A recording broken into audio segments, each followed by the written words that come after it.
But I have a simple question that Sure. I'd like to hear each of you respond to, if it applies. And that question would be, when did you first sense that either open source or Moodle, this is really something that's going to go somewhere? And at the time, what did it mean to you?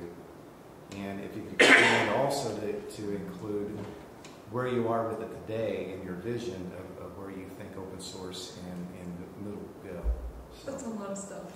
Well, and anything bite-sized pieces. Yeah. We get cue cards with that on. When you first sense that this whole open source and Moodle thing has potential, what kind of wheels were turning in the head? Oh, okay. Okay. So when you sense that, okay. Well, for me, as I was saying earlier, I think starting in HTML and lingo with Director and sharing code back and forth, I really started using open source software. It was HTML code and lingo code, and then JavaScript.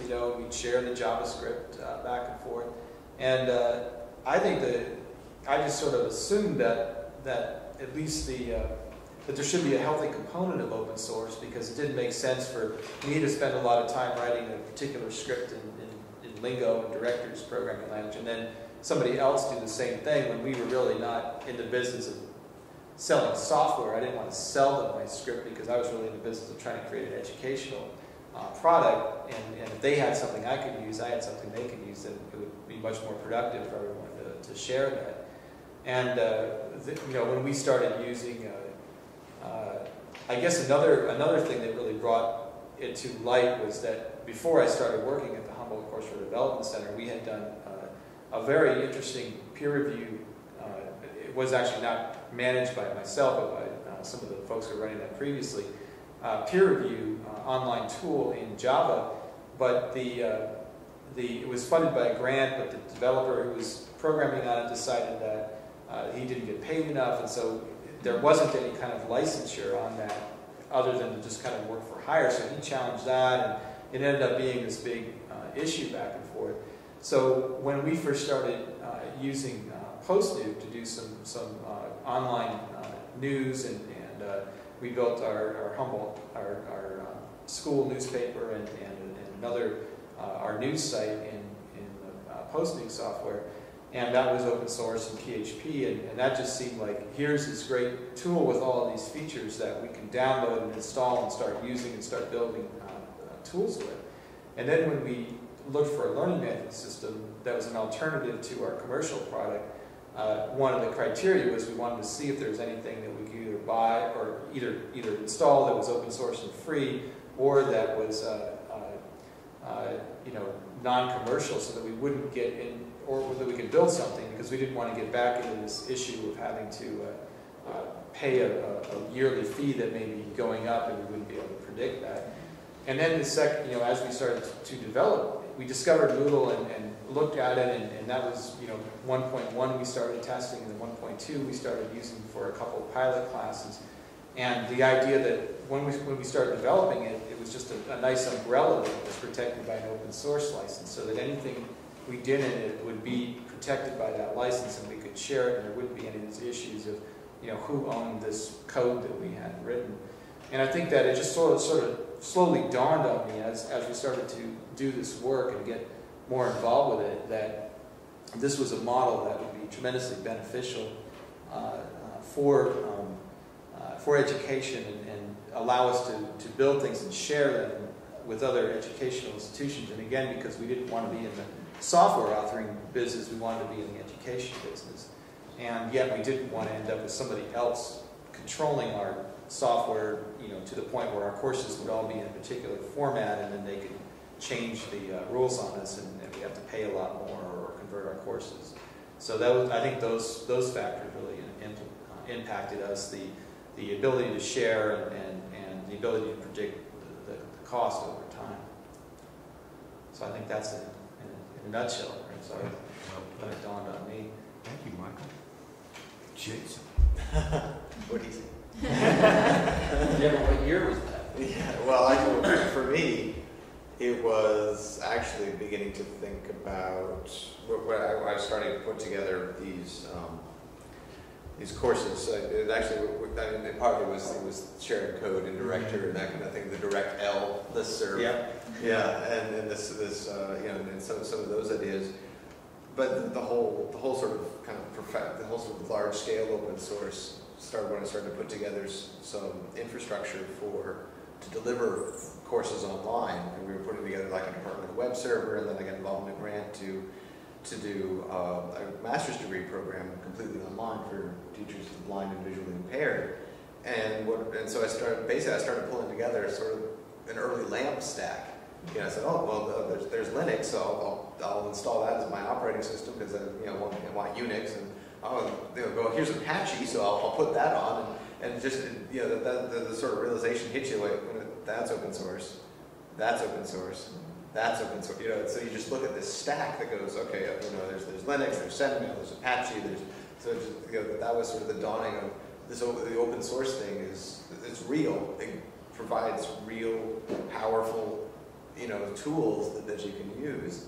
And then then specifically with Moodle, it actually came about because we were looking for an alternative to Blackboard. And like I said earlier, my boss told me it was either we found an alternative to Blackboard or they found an alternative to me. So no, she didn't actually say that. But then thinking that again, the same control and security issues that we wanted. It wasn't because it was free. It was because we were in control. And then if there's something that we absolutely needed to fix, or something that everybody else stopped using it, we could at least maintain it ourselves. In the worst case scenario. So that was how we had San Francisco State involved in the whole Moodle thing. So, I see. My perspective is entirely different because I don't come from the tech background.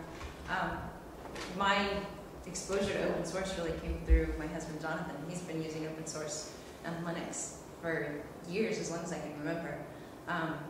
But it was just something he talked about for a long time that, okay, that's what you do. But as I was working on my master's degree, I remember this project that we were supposed to do, and we were supposed to design a web-based unit of instruction. And our alternatives were to create a unit like in HTML pages, or to use a demo Blackboard course. And I was like, I'm going to go through all this work. I'm not going to lose it in 60 days because my thing is expired. So Jonathan started encouraging me to, there's open source LMS systems out there. And I was like, okay, I thought about it a little bit, looked a little bit. About, a year later probably, I started working on my master's project. And at that point, I started looking more seriously. And we evaluated a lot of different learning management systems, open source ones. And I thought it was pretty cool that I found Moodle, and I loved it a lot. It was August of 2003, so I don't remember. 1.3. Yeah. What's funny to me about the finding at 1.3 is I had looked at it like a year earlier, and a year earlier I looked at it and I was like, this is just like discussion forums and stuff. And I actually like. A year earlier, they were like 0.9. I know. Yeah. So we had actually looked at it at that point, and I was like, yeah, it's okay. And I played with MemberDesk for a while, for like a semester with my kids. But then, second time around, I came back and looked at it, and the community had grown tremendously, and the tools were much better. There was a lot more there, and it was an easy decision to look at it compared to the others, and what it could do, and the community supporting it, and all that sort of stuff. So it became interesting to me there. What's been interesting to me over the last 3 years is to watch just how things have changed. At the end of that semester when I finished my master's project, and I went to my first conference and presented Moodle, and had this room full of people that were like way excited about what this could do and everything, I was like, wow, that's kind of neat. And then my professors, when I presented my master's project, they were like, this is really neat stuff, and you do this for free. And it's just grown from there. I went to T+L conference with, 2,000 people. I do a session on Moodle, 150 people packed into this room, and then they all clamor. And it was just like this, conference after conference. So I was starting to get a clue, like this was going to be pretty cool. But then it really, like the last year has been incredible as I watch the community and I watch the responses. And I'm like updating my PowerPoint presentations, talking about the number of registered sites around the world. You have to change it every day. Yeah, well, like I was updating my webpage for our Moodle conference, and last year at this time there were 3,000 registered sites. Now there are almost 14,000. So, you know, and then at the NEC conference last week, that just solidified it even more. You know, when we were there, and almost everybody who came by, they were like, I'm using Moodle, I love Moodle, I've heard about Moodle, tell me about Moodle. And, you know, we had 5 people in this booth, and we were busy all the time. And all the sessions, you know, we did three sessions. You did quite a few. Yeah, and I think we talked to, you know, 100 some odd people at each one of those sessions. Like 7 at night, and people are still like around her, and Can you go home now? And that's NECC, that's a major national educational Like conference. 15,000 people. Yeah.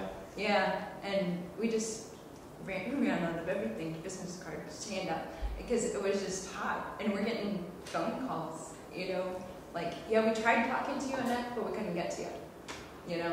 And so for me, that has just confirmed everything that I've seen all along, that, yeah, this is cool. And then the cool thing about this, too, is that open source in general at that conference has been cool. Because that's the other thing I've watched develop over the last 3 years. When I first started presenting and I said, this is open source, and you go, open what? You know, what does that mean? And then people who did know about it had a lot of that fear and uncertainty kind of thing going on. And now when I say it's open source, people like get it. Yeah, I know what that is. So, I don't know. what was the question? My first real experience was I scrounged up $2,000 to buy a used Mac, like the SE, and it was a big deal to put 4 megs of RAM in it. And I'm not an IT guru or anything. I was into business and language, and it said you had to take out the motherboard and cut this resistor. And I thought a good way to keep this computer safe was to do this on a sheepskin. It was soft. And then I couldn't find a 10-inch Torx screwdriver. Like, where do you find a screwdriver this long? And I finally did and got to work. And later, 4 years later, I learned about static and grounding mats and the wrist thing. I was like, oh, that would have been good back then. But I'm trying to remember when even open source entered into my personal brain, and it's really not that long ago. I know there was always a sense, I think in grad school, maybe 96, 97, I must have heard Apache back then. I remember we were doing a project where we got a hold of the Oracle disks and we were trying to install it on an NT box, and I'm not the gearhead, and we called the professor, we were having trouble. What's this setting? And he said, you really ought not to be doing that by yourself, because you didn't just go install Oracle on the box by yourself. Well, it seems to be working. But I remember hearing Apache at the time. And I was making a big transition from being a real Mac bigot to accepting that right-click was kind of cool. Now we'll go back to Macs when they introduced the right-click. And but then we left grad school and go into the corporate world, and the corporate world was actually behind grad school. Grad school was, you know, roaming profiles and web, and everyone had an account, and you self-taught HTML. And suddenly it's Lotus Notes, and we're piloting, you know, web access for certain select employees. And this was a big 5 consulting company that billed me out at $300 an hour. But somewhere in there, the web started to get a lot of momentum, and so the first real open source that I experienced was the whole XHTML, or HTML at the time, that you could write this code that was universal, and nobody charged you for it, and there wasn't even really a compiler per se. It worked. And there were people out there putting just random web pages that explained how to do web pages. And I remember this guy, the amazing thing, my first web page, I stayed up all night looking at this site. It was called like Squidley's World, and this guy had gone from Virginia to Hawaii and worked at a Sharper Image and made his website. And I was trying to figure out how to do frame sets and tables by looking at his code, and I had no idea. And if I just had 5 minutes, somebody explained to me what TD stands for, or frame set.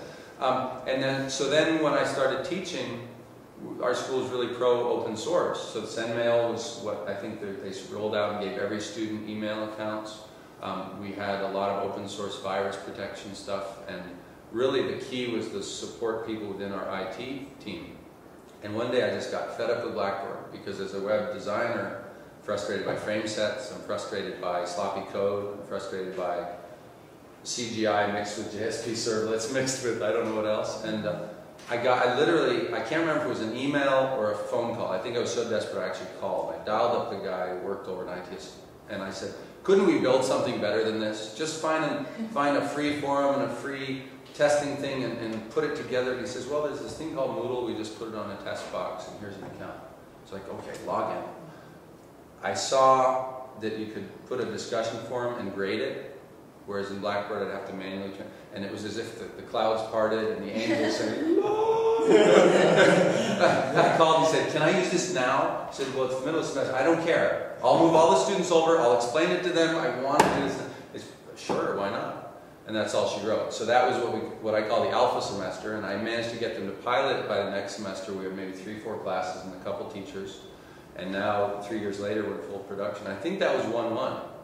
And we had a couple hiccups on the way, and in retrospect, I'm surprised we survived them. We were tolerating 50-second logon times because there was a problem with the initial LDAP server, and it was just churning.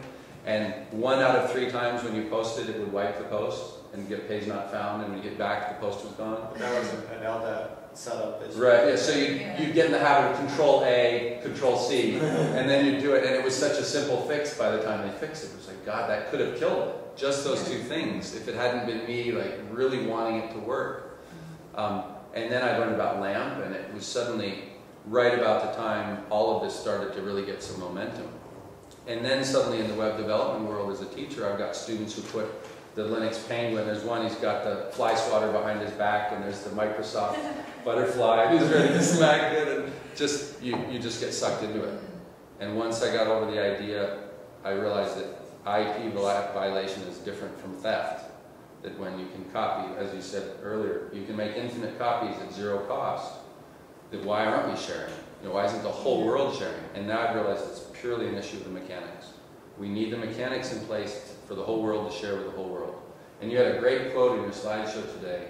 It was what happens when the consumer supplies himself. Oh yeah. Can you say the exact quote? God, it's from Doc Searles. When the supply starts to The demand, or feed the demand. There was when the person consuming the supply, when when the demand side begins to supply itself. Right, when the demand side begins to supply itself. And who said that? Doc Searles. Now think about that. Like when you can get whatever you want on demand. So I think we have an amazing future, and Moodle is one example of a much, much bigger picture.